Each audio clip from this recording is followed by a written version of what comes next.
Chris said he might put me on the block, but he didn't. So that's cool.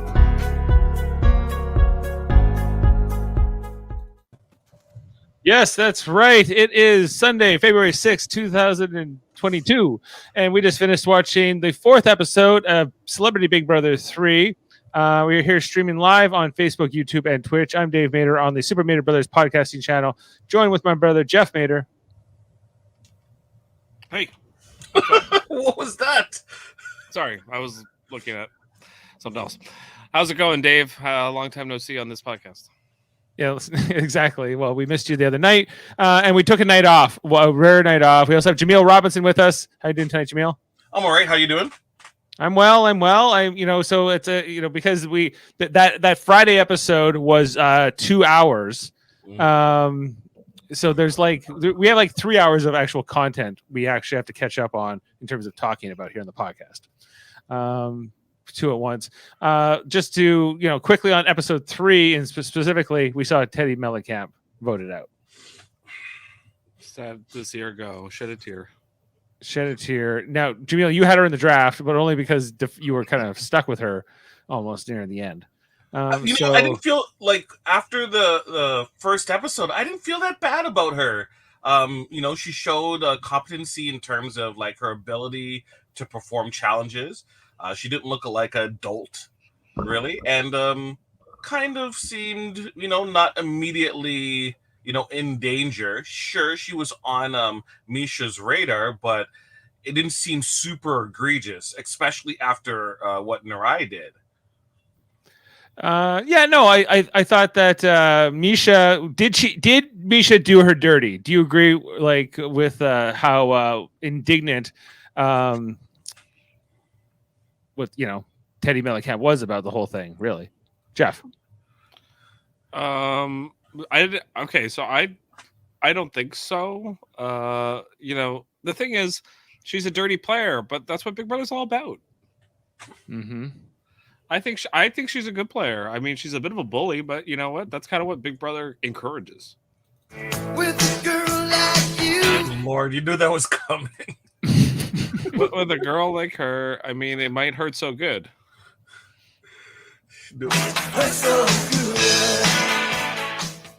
That's how many more times will I get a chance to play those before? Is that his famous song, John? I don't listen to him at all. I've never put on a Cougar Mellencamp album. That's his. I would say that's his most famous song. Yes. Yeah. I would agree. So so she's out of here, and we see the aftermath here in episode 4, which is really kind of what we're talking about tonight. That's what aired tonight specifically, and so we're gonna break that down. Jeff, we end up here with Chris Kirkpatrick as the HOH by the end of it, having put Chris Kattan and Mirai on the block, so we can get through the the whole thing. So there was also just the aftermath of what happened after this vote here, where we see Teddy Mellencamp go out. And the result here is that we get two sides. We get sort of Carson and Cynthia feeling indignant on one side of things. And then we have, I guess who is it? It's what's his name? I'm sorry. Todrick. Yeah. Todrick. We got Misha. I guess, and the Miss USA girl, what's her name again? Shanna. Okay, Shanna. Do you think she had a point at the beginning of this episode where it's it would have just been a 4-4 tie anyway, and then Misha just would have broke the tie? Do you agree with her reasoning?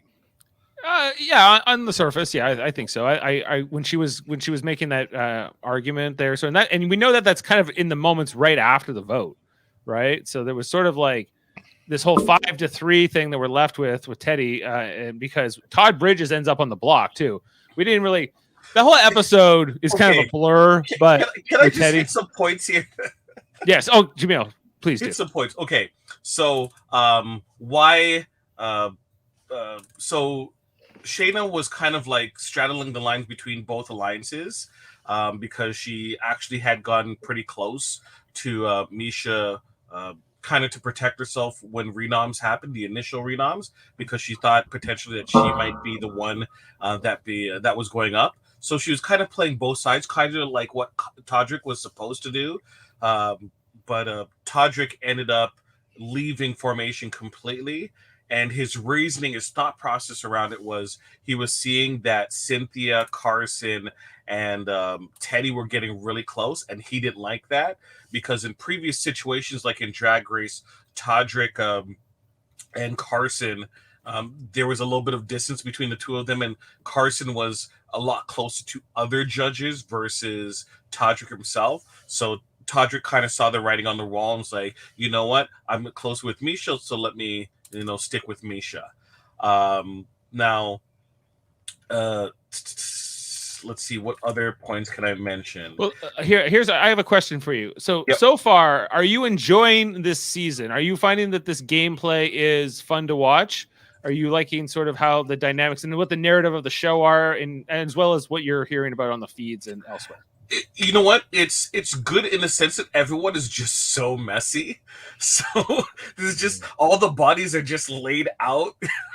So when feeds turn on, it's just like everyone's like, it wasn't me, but it's like you're kind of standing over the body with like a knife in your hand, right? It, like, whoops. We kind of have to piece it together, like little things are mentioned that we have to catch up on, like Todd doesn't like Chris Kattan, and vice versa. Yeah, I can tell that there's no love lost there with Chris Kattan and They Todd. actively don't like each other. Cookout related. I think that they should go on the Amazing Race together, Chris Kattan and Todd. That should be a team. Couple. Cookout related. The black people have all mentioned that they won't target each other. Cynthia has been trying to scoop up Todd for the formation, the remnants of the Formation Alliance, right? But the remnants of it, like there's nothing to remnant. It's completely torn in half. So you're. But Todd is seemingly is working with Misha for this point in time, or especially for this vote or this initial vote for the first vote out. But at the same time, Cynthia has mentioned that she has no problem putting Todd up. So, folks, Cookout not happening this season at all. Not at all. Todrick has confronted Carson concerning the separation. Was that shown any of the episodes? Todrick, Carson. Separation? Confrontation about why is that Todrick, their alliance name? Confrontation? No, but the situation was. That'd be a good name for an alliance. Mm-hmm. So Todrick said the reason why he split from Formation was exactly as mentioned, and that Todrick has to play a certain way because all of his social capital is online, and therefore he has to appear always kind of in the right. Otherwise, it can be very disastrous for him in his career. He is in Beyonce, so he has to catch his words very carefully. Carson, after hearing it repeated over and over again during this confrontation, got really annoyed. So there isn't much love between the two of them as of right now. Okay. So there's discourse there. They had a pre-existing relationship. Yes. Coming into this, like at least professionally, and so that's a little bit frayed. I kind of get where Todrick's coming from. I think that Carson is playing.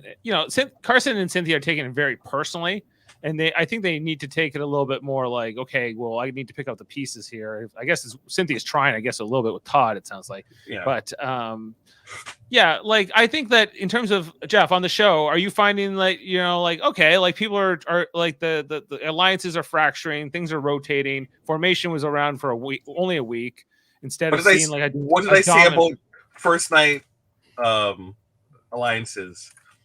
Don't. Well, sometimes they do go through, but rarely. The Formation, we barely knew you.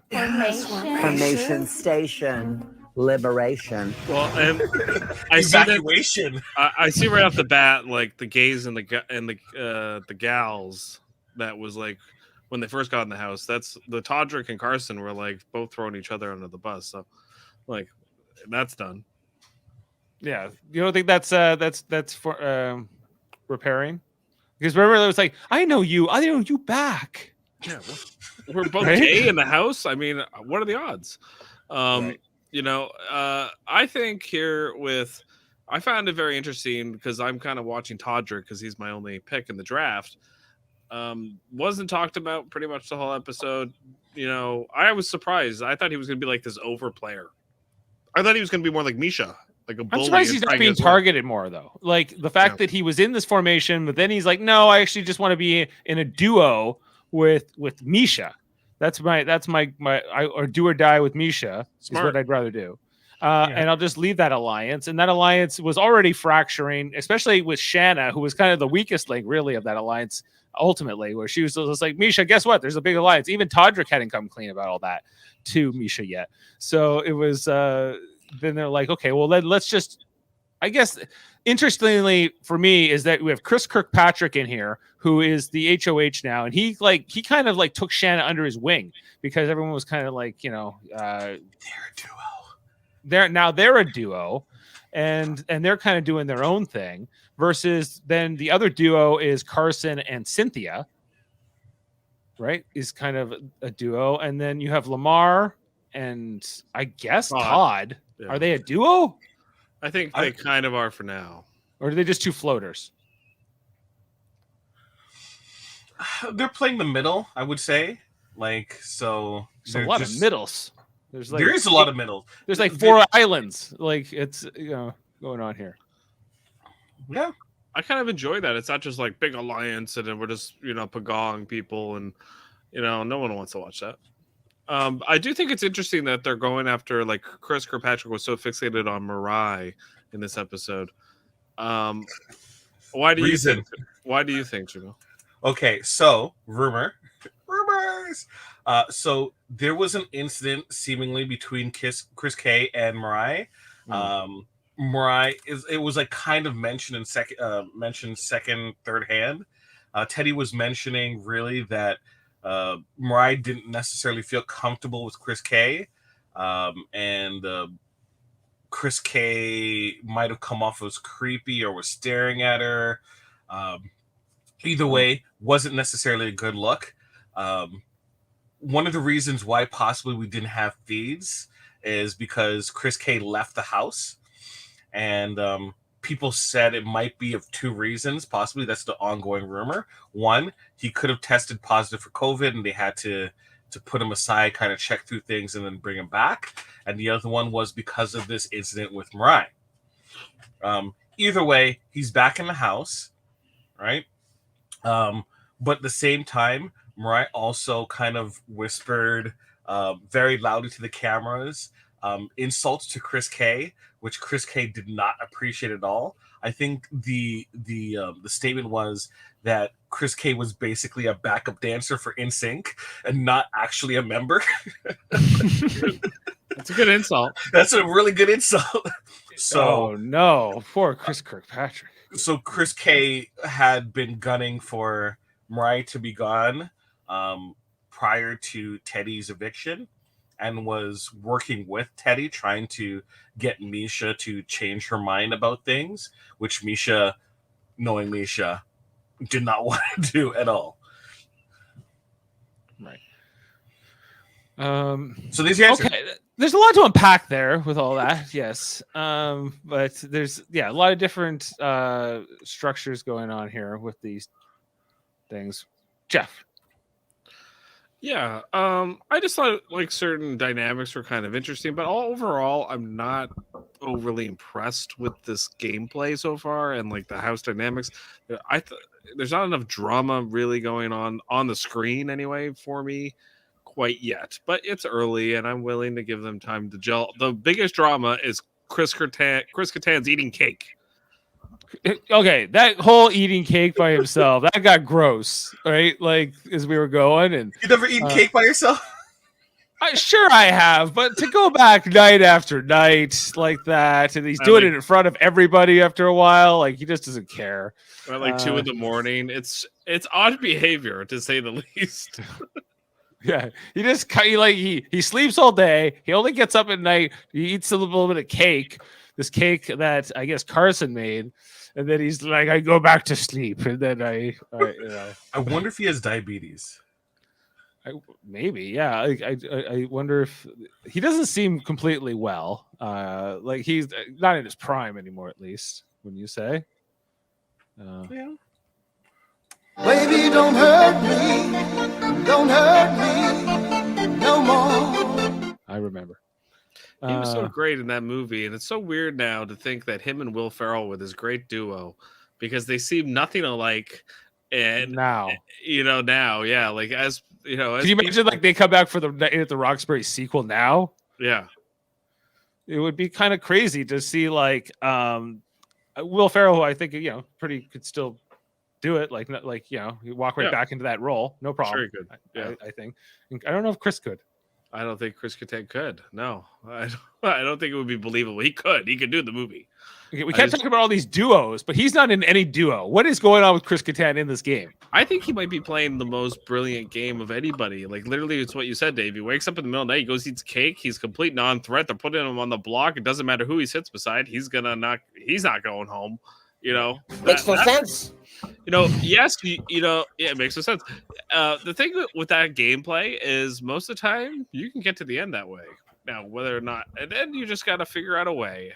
This would be a brilliant move. If I ever played Big Brother, I think I would do this. I would try to play like the biggest non-threat person, which is what Chris Kattan's doing.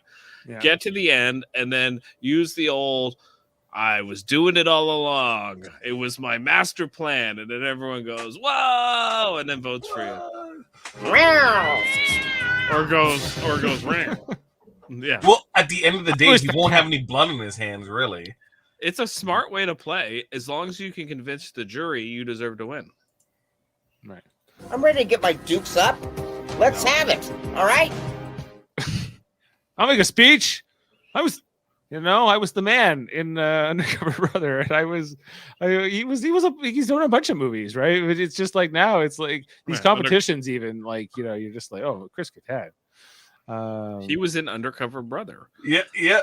That's what all the black people are like. Yeah, he was an Undercover Brother. He was the man. I think if he could play the undercover Big Brother player. Ooh, the undercover Big Brother. The undercover Big Brother, and just all you got to do is eat cake, go to bed, and lose at competitions. Like barely stumble your way through, like you've never done anything quite like it before. Look at that movie. The most famous person out of that entire movie right now is Chappelle,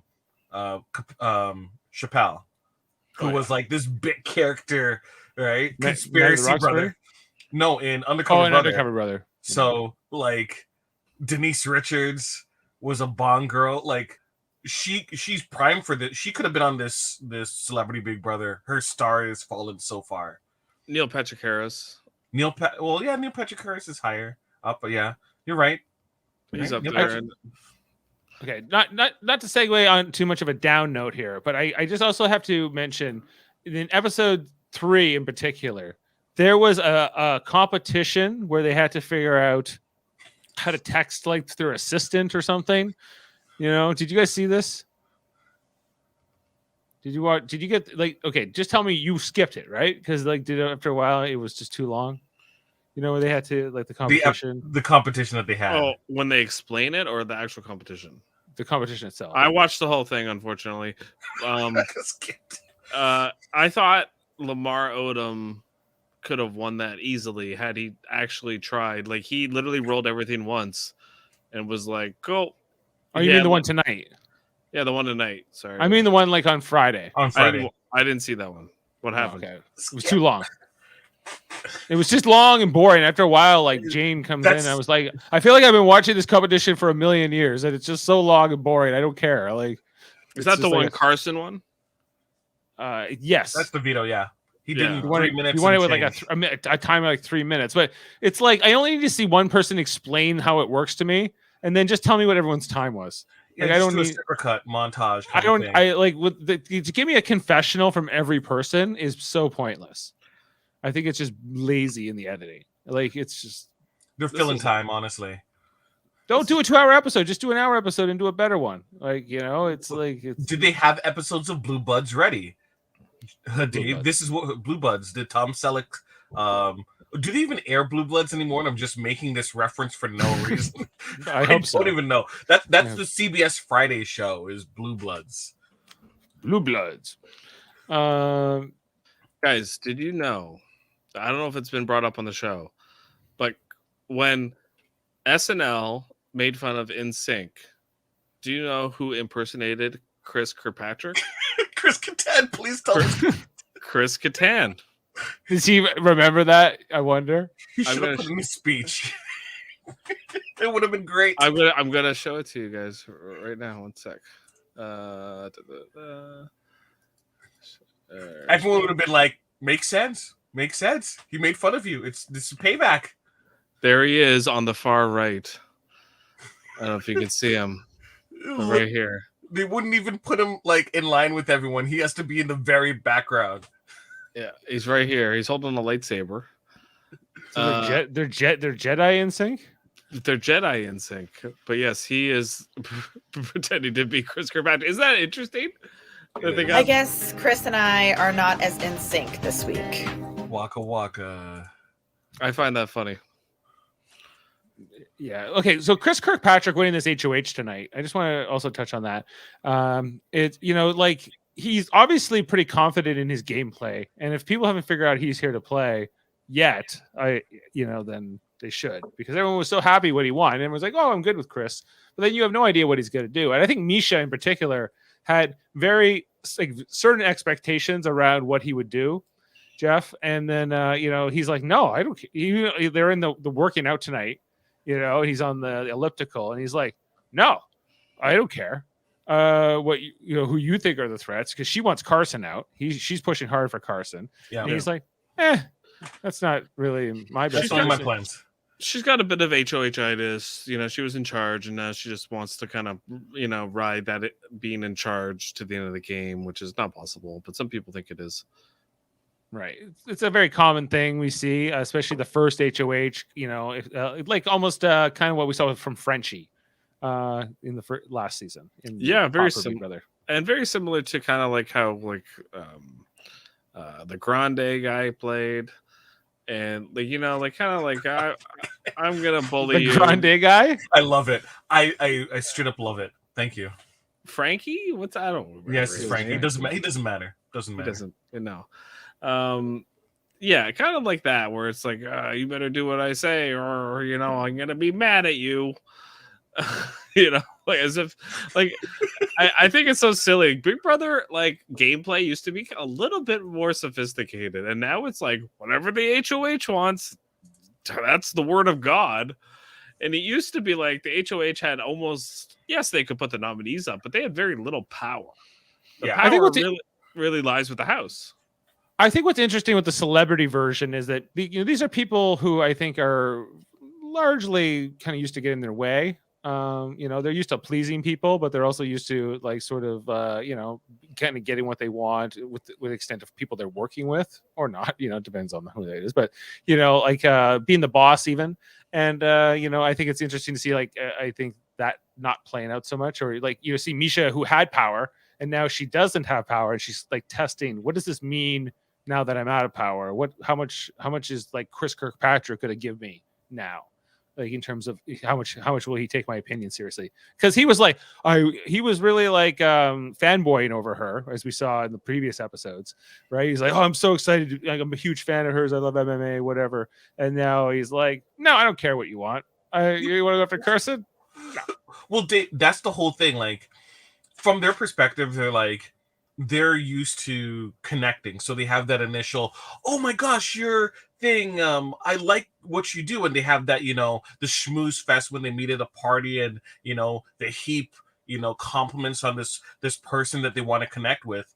Mm-hmm. But once they connect, it's you're just a regular person, right? And that's mostly why a lot of celebrities work well together, because they're seemingly on a similar level. They're not fawning over them all the time, so there's a comfort level, right? Yeah. But Misha isn't that type of celebrity, right? Misha, comes into circles and then comes out of it because she's in MMA, right? It's not like she's on the Lakers where, Jack is on the court, every night, right? And probably like at every single party. She, is in a spotlight when she has a fight, and then she's, cupcaking at home, right? With her kids. So like she doesn't know that comfort level that's supposed to be there. And it shows where she's like, I'm seeing you.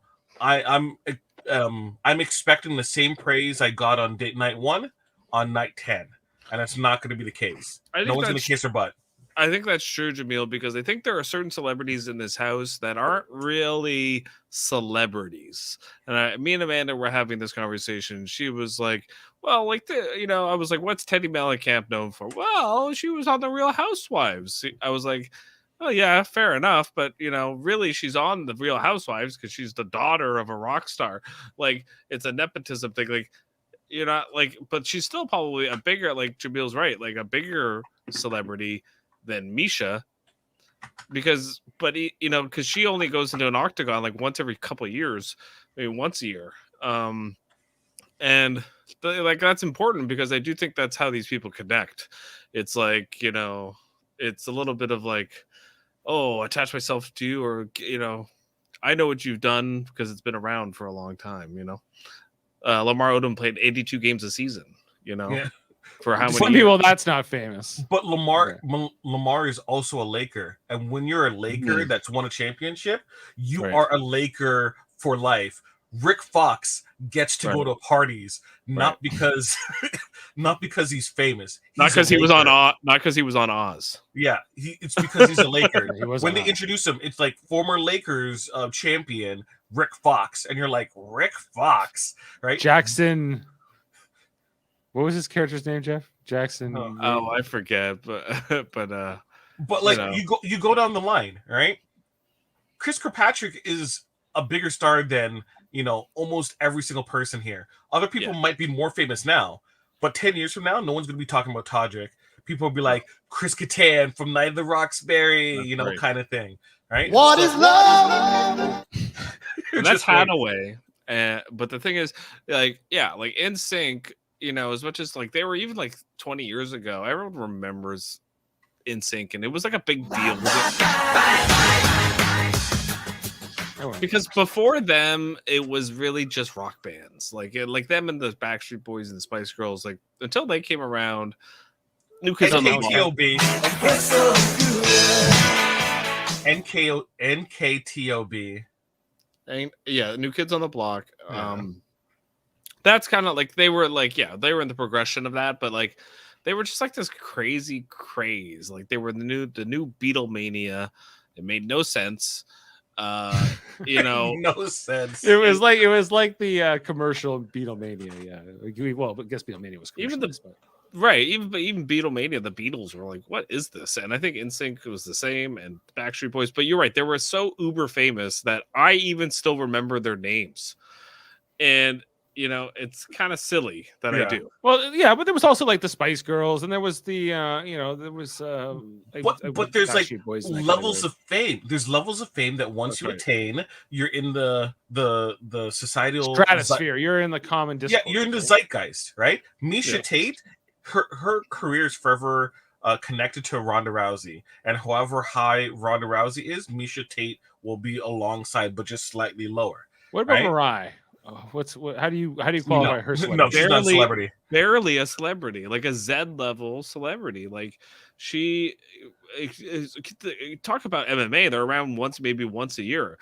An Olympic figure skater is like maybe famous for 2 weeks every 4 years. Right. It's almost as good as winning the Olympic Games. And they only get like 3 games. So they get. She's not even watched. She couldn't even see it this year. That's like a month and a half of fame. I mean, that's not high. You can still do well, like with the incentives and things like that. But in the States, in the States of figure skating, I think they do. They get paid. Like, was it Nancy Kerrigan and Tonya Harding lived different lives? If you looked at back in those days, I think it was but back in those days, they were like.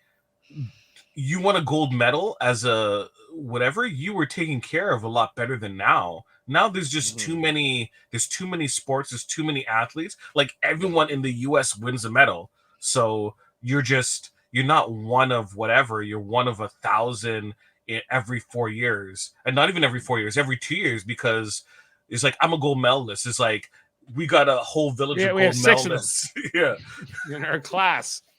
Yeah, like I guess so. Like, yeah, like her, and why is she being targeted here so aggressively? I think by Chris Kirkpatrick in this episode is what I want to know. Jeff? I think it's really one reason and one reason only. I think he thinks he can beat most of these people in these competitions, and she's the one kind of outlier that could beat him. Like Lamar, like saying, "Look, I'm your biggest physical threat," and I would, in the back of my mind, be going, "Yeah, we're not going to be playing a horse, okay? So I'm not too worried about you, Lamar.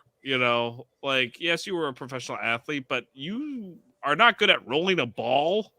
Rolling a ball." He did pretty good at one part of it, didn't he? Yeah, the last part. But he was like literally like he rushed the first 2 parts, had all this time left over. Yeah. Made no, like he was not. He doesn't care. He didn't have the coach. There was no coach.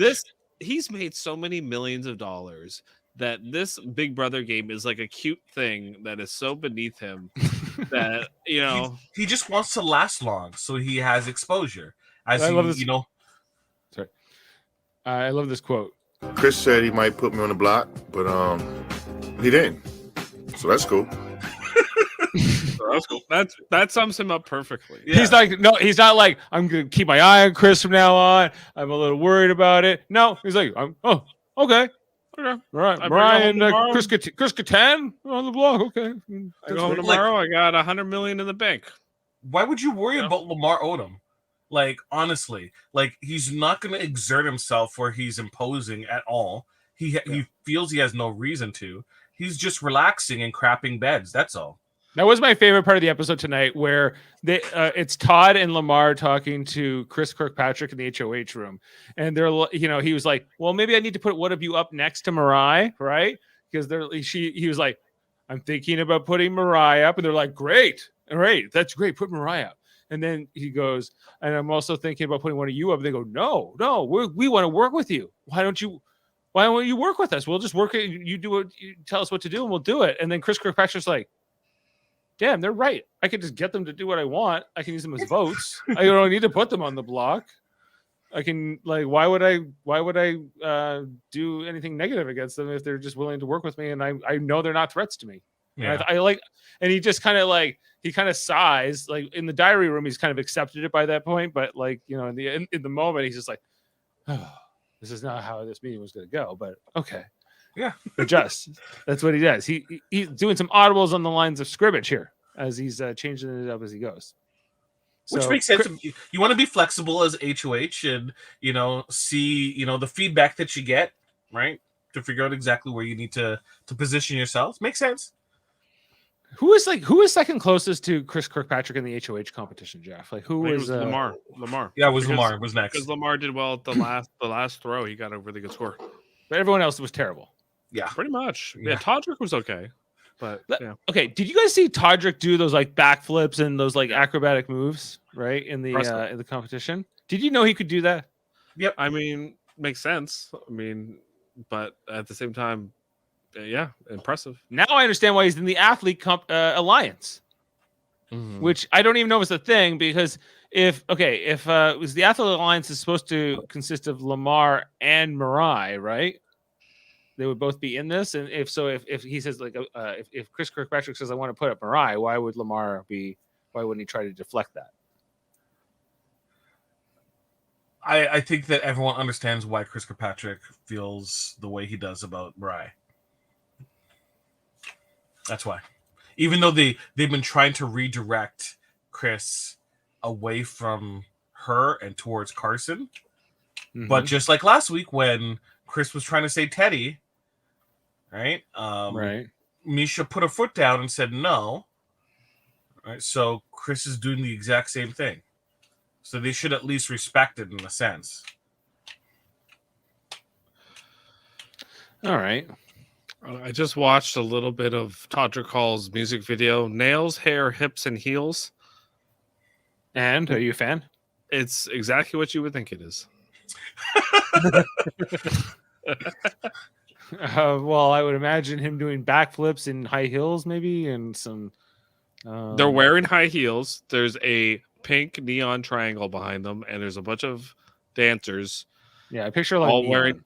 They're all wearing black jumpsuits with pink and yellow. Like some of them are wearing pink belts and pink heels, and the other ones are wearing yellow belts and yellow heels with gloves up to their elbows. It's interesting. He mentioned that yes, he is very athletic and has like a lot of physical abilities, but he said his stamina is garbage, right? He's like bursts he's able to do, and it makes sense, right? If you're doing music videos or stuff, you do your burst, right, and then it's cut. You reset, you next burst. So it all collectively looks very impressive, but right, same thing with TikTok. You see the people going crazy with their dances, right? It's like 13. There's seconds. a lot of cuts. You're right, Jaemeel. There's a cut every like 3 seconds in this music video. So I think you're right about that. Yeah, and that was him describing his abilities himself pre-game, not even like trying to lower it down amongst the group. If there's an endurance competition, the person that they have to worry about the most is Misha. This video, by the way, got 48 million views. Is it a good music video? It's kind of like a cool like dance thing they're doing, but the song, I'm not a fan. I mean, it's not a very good song for me, but it looks good. I will give him that. Well, 48 million. Is it under his channel? Yeah, it's under his channel. It's his song too, so it's not like he covered it or something. Yeah, that's money. Yeah, money. They spent money. I'll tell you that. I'm trying to think of like what we haven't covered in the 2 episodes because we've only been on here for 37 minutes and there's 3 hours of stuff. That's the issue with Celebrity Big Brother.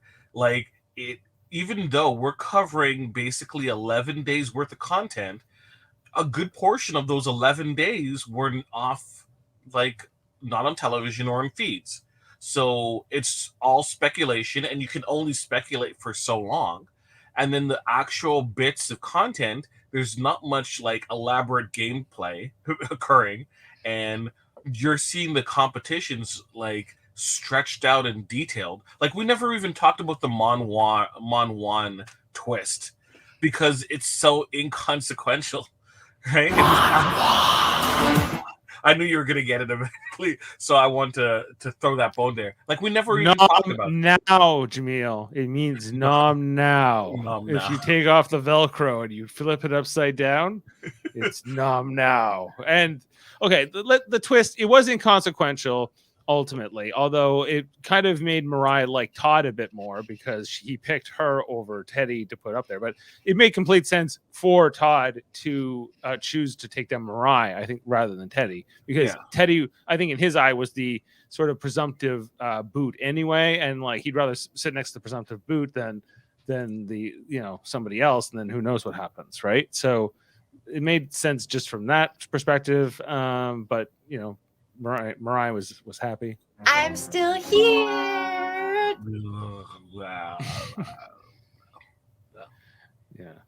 Yeah. I'm so excited to still be here to live another day. To live another day. Yes. It's a little dramatic. I was surprised, like, she was like, I guess what the thing is with her, she's in over her head a little bit. Everyone's like, oh, I don't connect with you. It's because like you guys are all like celebrities, and she's like a figure skater.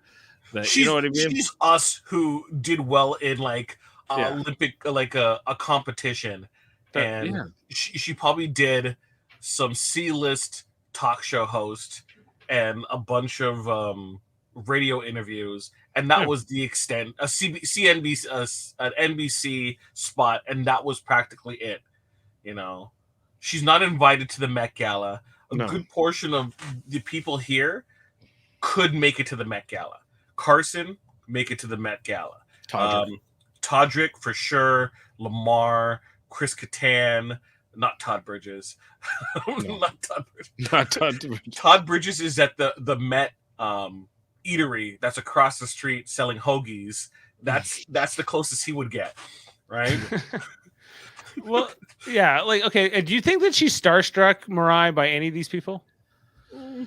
I get the impression no. Maybe Chris Kirkpatrick. I don't like honestly. I don't think she is, but at the same time, I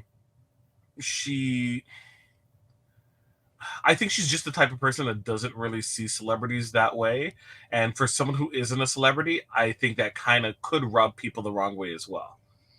She's not. She doesn't know how to play the game. Yeah. Right. I think that's kind of the thing here with her is that she's like, what's happening? I'm here to do this interesting social experiment. Everything's kind of a question. And, she's kind of, am I doing this right? I know how to figure skate, but I don't know how to play Big Brother per se. I watched it a few times and I'm trying to imitate it. I feel like that's what we're getting in her diary room sessions is sort of like this. Is this what I'm supposed to do? I'm here to, is this how it plays out? But in terms of like, I'm supposed to make an alliance and then we're supposed to vote them out. Who would be the closest example in past seasons of Celebrity Big Brother that would be along the same levels of celebrity as her? Because Ryan Lochte, whatever his name is, the swimmer, he's a celebrity.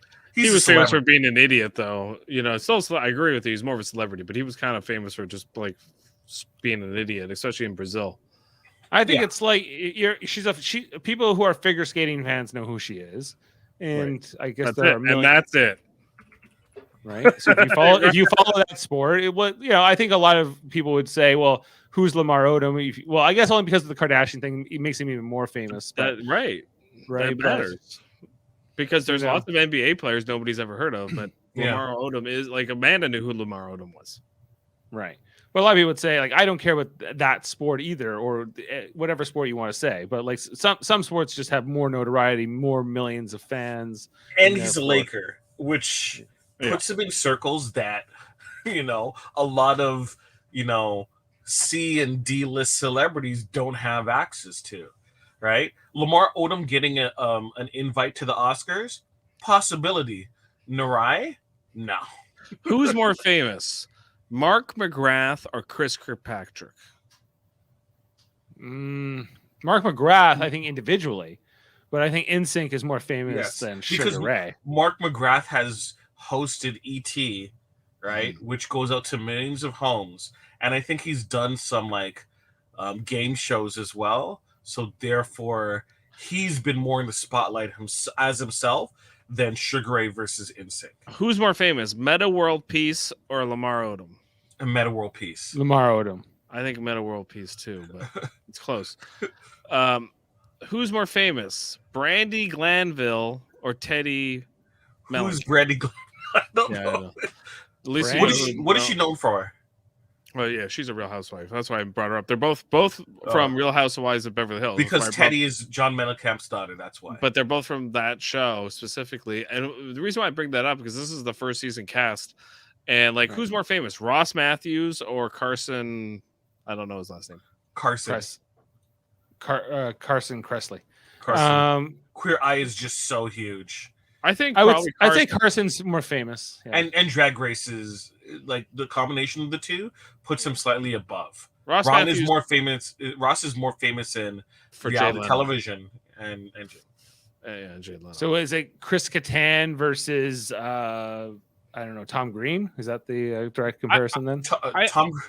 I think they make I think they need to have players from that have won Big Brother or Survivor on this celebrity version, because I do think they need to bring in really good reality TV game players just to kind of get these players a little bit less we're just here having fun. Would you prefer coaches? Yeah, maybe coaches would be good for Celebrity Big Brother. That'd be a good idea. Because I do think they need a little help. Well, Chris Kattan needs a coach, I'd say. And They I all guess do. Except, all of them? except maybe like Kirkpatrick and maybe Todrick. You know, like Yeah, I don't think those two need coaches. Like, I think they're here to play. I think the rest, but I feel like there's this huge gap in sort of what I'm seeing from the players. Some of them are just like completely out of their element. Chris Kattan barely knows where he is. Chris Kattan knows he only wants cake. Yeah, he wants cake, and is it the cake that Carson made? He wakes up in the middle of the night and just thinks cake. One thought, one word thought. So a thing that made Lamar extremely happy was Carson made macaroni and cheese for him, and Lamar hugged him so tightly. And they're like, Lamar is so easy to please. Just cook for him, and he's like all smiles. Right. Okay. Just cook for Lamar. Who Chris Kattan made them mac and cheese? No, Carson did. Oh, Carson did. Yeah. Carson seems like everyone. Okay, do you agree? Like Carson's a game threat. If you were playing in that house right now, would you target Carson or would you try to work with him? Both. I guess it depends who you are. Like, you know, like, I think if you're in the reality TV world, I think you'd want to align with him. If you're like not, I wouldn't. That's why I think Cynthia's with him. I'm sure Teddy Mellencamp was with him, right? Yeah, like Shanna's now betrayed them, right? And she was with them, so like all of the reality TV people were like we're clicking up, right? Yeah. And like so, I think that's not by accident. I think they all we all live in the same world. Well, you know, why not just trust each other? You know, I would want Carson to still be in the game as long as Misha's still in the game. Yeah, well, that's kind of what Kirkpatrick was saying tonight. Why not let these two duos just go at each other? Yeah, why waste your shot against someone that isn't coming after you and go after someone you don't actively like? I think it's a mistake, though, for him to go after Mirai. Sorry. I think he should be going after like Lamar or but Lamar is with him, though. Right now. You know, like, or go after Shanna, or go after. I know, and again, that's who's with it. But like, I don't know. I just don't see Kirkpatrick. I think he's going to be seen as a threat later on. Let's put it that way. Which is why you need Misha still in the game and Carson still in the game too, and Mirai. But you can lose Mirai, especially if Mirai has gone out of their way to kind of hurt your feelings. Right. That's kind of what this is all about at the end of the day, isn't it? Yeah. What's good about a cast like this size and a game that has this few players is that we're in the second HOH with Chris Kirkpatrick, but so the energy of that's the same. But on the other hand, the numbers dictate that, you know, he can target whoever, but you also have like these power duos who want to go after each other now. Right. And so there's all like that sort of overlap of normally that would play out over a much longer amount of weeks, you know. But at the same, okay, so let's go back. If he goes after Carson, isn't Cynthia gonna feel a bit of way if he does? If Mariah is gone, who's really taking up the torch for her? Misha might be a little bit disappointed, and so is Todrick, but she doesn't have a clear duo. Yeah, really only Misha wants Mariah as a number, and that's about it, right? Like that's the only value Mariah really has. They could pick up another number. And putting up Chris Kattan kind of made sense here, just because, you know, he likes Mariah and he might be a vote to keep her. So why not just take him out of that equation and put him up? They spend a lot of time talking with each other when Chris is awake, mind you. Which is not ever, unless it's to get cake or to talk to Mariah, and that's it. Yeah. He likes cake. Okay, and cake is awesome, though. I will admit that. But for the love of God, like, just, you know, grab a little spatula, grab a little plate. What are you doing? cut a slice of cake, put it back in the fridge, and just take the cake with you. You've contaminated that. Contaminated? What? You've that came up tonight. That was said in the episode, wasn't it? Like, because he was contaminating it.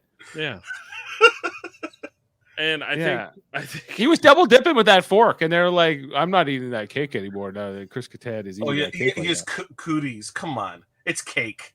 I know. I I agree. mean, saliva is going. You got the saliva on the fork. You cut around it, man. I'm still eating that cake. That's like putting your whole mouth in the cake. This is like a Seinfeld double dipping kind of conundrum.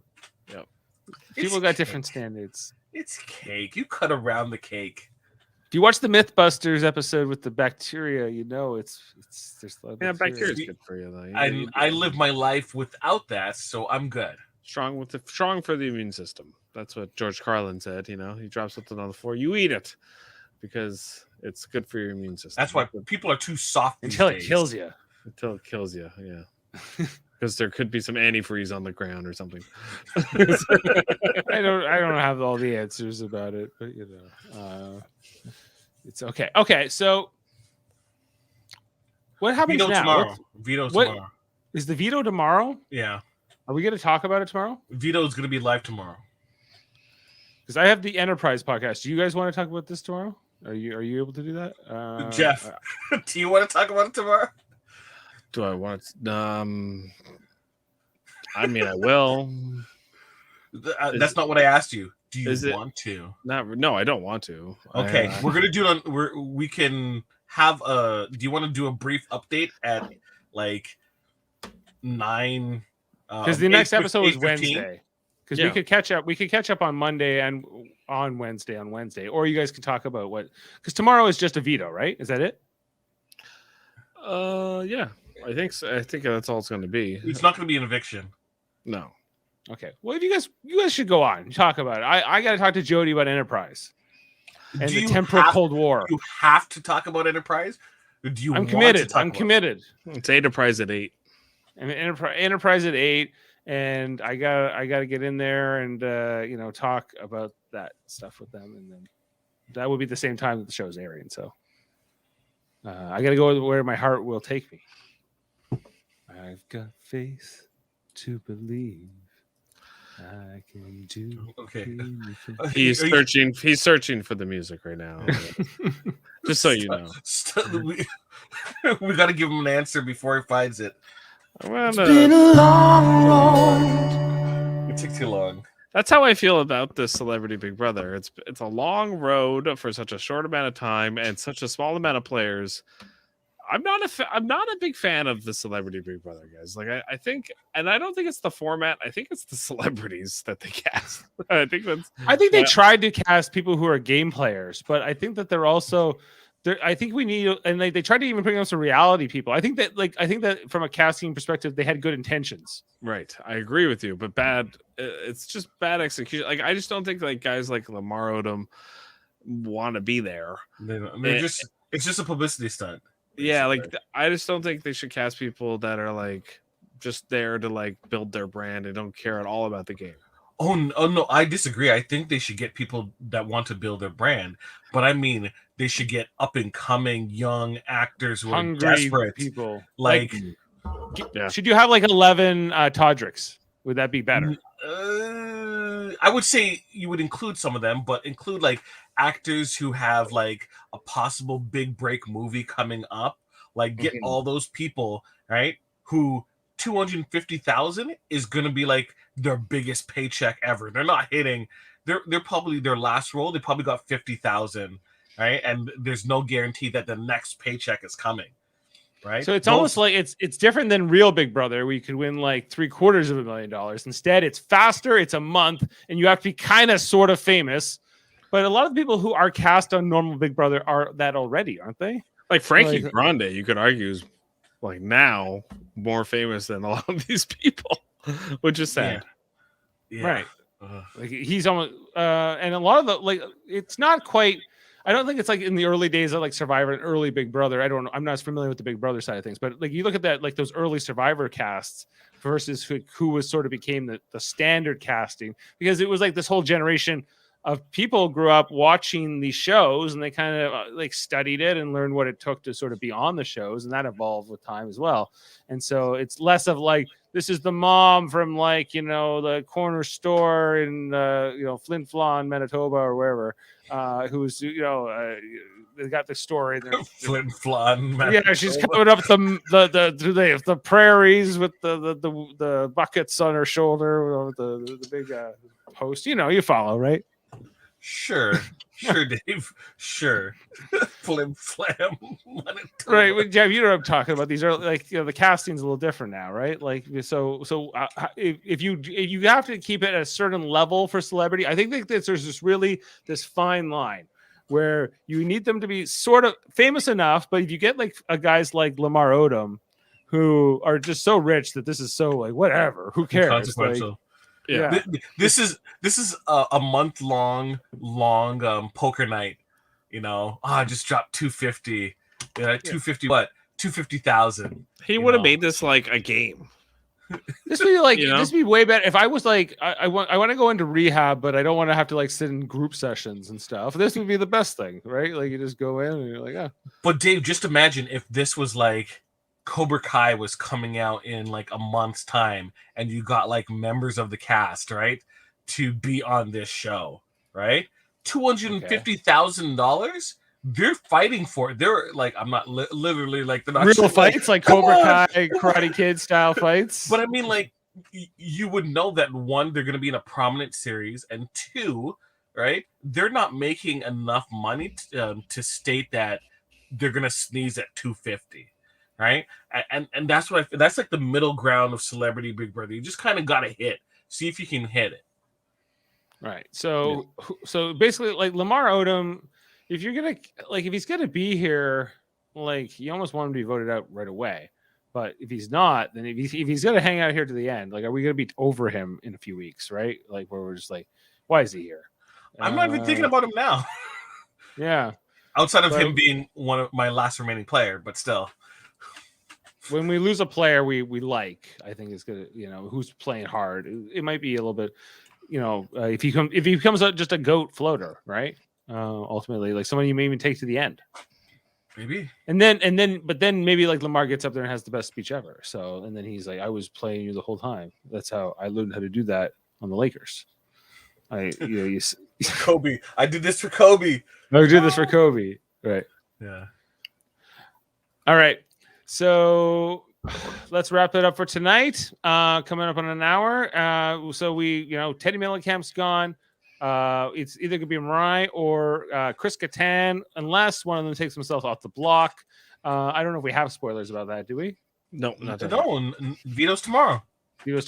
So we can't even talk about that. So we're gonna wrap up. These guys are gonna be on tomorrow night to do a quick huddle over this and to talk it through. Quick.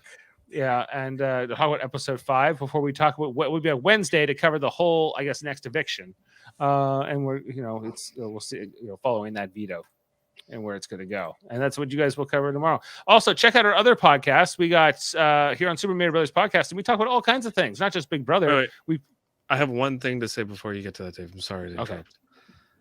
Did you know that on the hit TV show for children that's called Dennis's Favorite TV Show, Chris Kattan plays a character called Cakey the Cake Monster? Fuck. Oh, I have to look that up and get if there's sound clips of him saying he likes cake or something. Here he is, right here. You're bringing it in. That's his character, Cakey the Cake Monster. Cakey the Cake Monster. Hold on, and we have to. Is there sound of this? I don't know. I haven't looked that up yet, but it looks like it's from Hotel Transylvania. But it's is it cocky or cakey? I'm guessing it's cakey. But he voices the character, which is kind of hilarious. Also known as full name Brandon. And his quote is, "Hey kids, it's me, Cakey, a real monster." Hold on. Stop. Okay, I can't show this, but maybe I can share.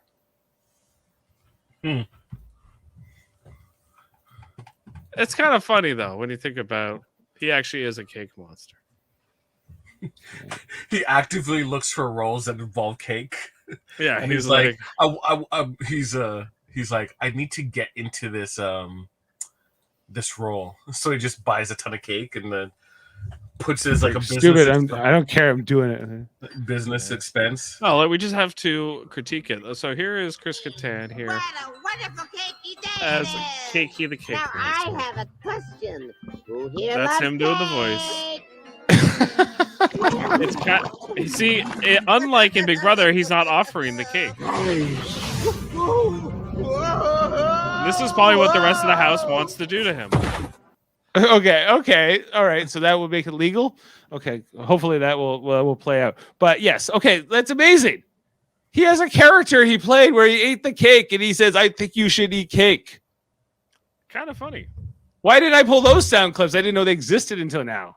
Yeah, I just looked it up. I was looking. I will for have them for Kattan, Wednesday. I promise. The Cakey, the Cake Monster, will be immortalized. and he actually is a cake monster.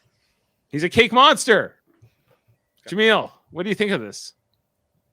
He's like, move on. Let's move on. Okay, So get back to the plugs. the plugs. Super Mader Brothers podcasting. We talk about stuff all the time. We talked about Survivor last year, and we'll be talking about it again this March as the new season. Season 42 is coming out. The most dangerous season ever, Jeff Pro says. So get ready for that coming up. We also talk about other shows, including most recently Ozark. Jeff and I covered the beginning of season 4, just talking about the first 7 episodes that had dropped there. And we never talked about the show before, so we kind of talked about the whole entirety of Ozark as well. Before that, there was also, we did continue our MCU coverage as we had talked about Hawkeye and all the new MCU things either on Disney Plus or the feature films since 2021, starting with WandaVision. You can check those things out as well. We'll be talking about Doctor Strange and Moon Knight, presumably in the near future as well. The Beatles Get Back documentary series here on Super Mader Brothers podcasting. Great. Guys, there's a new show called Pamela and Tommy, which is about Pamela and Tommy Lee. Pamela Anderson and Tommy Lee. It is amazing. We got to talk about it. Is it a show? I thought it was a movie. No, it's a show. I saw Sebastian Stan, the Winter Soldiers, playing Tommy Lee, And Lily James, I think. Yeah, it's pretty compelling. Yes, but if we're plugging shows that I think people should watch, The After Party, that's also pretty top tier entertainment. Amanda and I just binged the show Barry. Barry, I heard is very good. It's very good. Bill Hader. Peacemaker, you should check out. Peacemaker's a good show. Peacemaker as well. is a good show. Yep. You should enjoy that. Those are the Okay. top 2. And if you're not watching Demon Slayer, watch Demon Slayer. Really good show. And also Attack on Titan's final season, part 2. Pretty good. Well, that's a great segue, Jaemeel, because I can now transition into Live Long and Podcast, which is our Star Trek theme channel where we talk about Star Trek, different things. Most notably, we talk about new episodes when they drop. We just wrapped up Star Trek Prodigies, season 1B, I suppose you want to call it. It was really good, and I really want to plug Star Trek Prodigy, which is a great new show that's come out. It's actually more mature and more like progressive than like Discovery in a lot of ways, and it's got a lot more heart. I think it's got the spirit of Star Trek down right, even though it's definitely Nickelodeon kind of. Like, what I mean by that is it's sort of aimed at kids specifically who might have never watched Star Trek before, but that's okay. And it's sort of got like this is accessible to everybody, which is fine. And so I would really recommend that. So we just finished talking about that with Davin Skellhorn from the Cuters of Trek, as well as Jessica Chan, who helped us cover most of that season until she had her baby. And then we'll be back to talk about the rest of that. But Star Trek Discovery coming back this Thursday. We'll be talking about the newest episode with Adam Woodward and Michael Chan at some point on Thursday. I also have to fit that in with the Big Brother podcast, unless we don't do it that night. And then, or unless we divide and conquer again. Ooh, I like that. And then what else? We start Monday nights, Enterprise at 8. I already played the theme song, so I won't do it again. Also, Tuesdays, D Space 9 at 9ish. Check out Jeff Mader and the crew, including myself. Davin Skellhorn. We got the Millards. We got Jaemeel talking about all the episodes of D Space 9 in order. We've been going for almost 2 years now. We're coming up on the 2 years since Jeff and I did the first podcast, but we've actually covered 5 years worth of stuff in that time. How crazy. So I think tomorrow it's the battle to the strong, Jeff. Jake Sisko is back. And we'll be no, it's not tomorrow, it's Tuesday. But we'll be talking about that on Tuesday. And trivial debates. Guys, we did a trivial debates this morning. I don't know if anybody checked it out yet, but it happened. And I was competing. We had Chris Seymour, we had Adam Woodward, and Davin Scalehorn, who I mentioned a few times. He was hosting. Did anyone see that or check that or even? I want to be respectful and not interrupt the proceedings and win it, so I kept my distance. But after tonight's episode that we're recording right now, it's actually my next thing I'm going to watch. Great. Yeah, because Jaemeel, you were supposed to be in this episode, and then I forgot I had said I would get you in for it, and then Adam was like, "Oh, I'll play," and then I was like, "Oh, whoops," and so I was like, "Sorry, Jaemeel." It's okay. It's okay. I can't win them all. You got the Matt Damon treatment. It's like, well, next month, right? Because I think we're bringing Jody in for the next one, so you and Jody have to go at it again. I think that would be good, and a few others. But if you don't know, it's worth the wait. I would say it's worth watching this one for the different things. And also check out Davin's podcast. He was hosting Trivial Debates, Locutor's Trek, and X-Men X-Rated, where he talks about X-Men the animated series every Tuesday. I'm going to be on the season finale in not this Tuesday, but the next Tuesday. We'll talk about that over there with him. And Eamon's podcast. My son Eamon, he's got a podcast called Let's Talk About Fighting Games, where you can find Spotify or other audio places. Maybe I won't go to Spotify every time. They're a little more controversial these days. But anyway, we're there anyway. So not to get political. Are we going to protest and remove our content from Spotify? Is that what you're saying? That would be, I don't know. Makes no sense.